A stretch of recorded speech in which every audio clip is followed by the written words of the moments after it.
रीना लोकगीत YouTube channel में आप सभी का स्वागत है। मैं एक राखी पर का गीत लेके आई हूँ आप सभी के बीच में।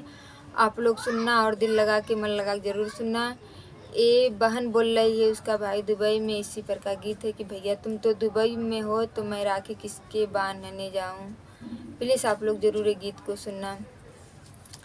भैया तू त बाटा दुबई राखी के बाने जाई। भैया तू त बाटा दुबई राखी के बाने जाई।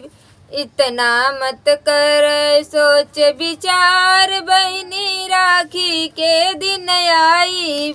इतना मत कर सोच विचार बहनी राखी के दिन आई।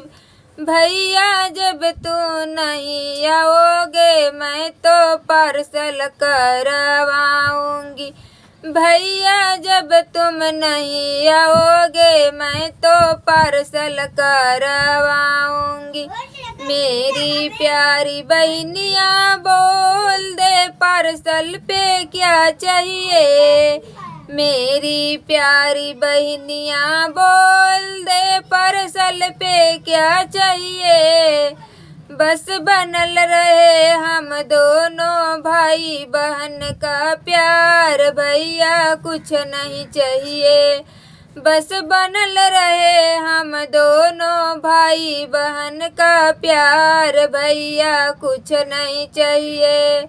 भैया तू त बाटा दुबई राखी के बाने जाए। भैया तू त बाटा दुबई राखी के बाने जाए।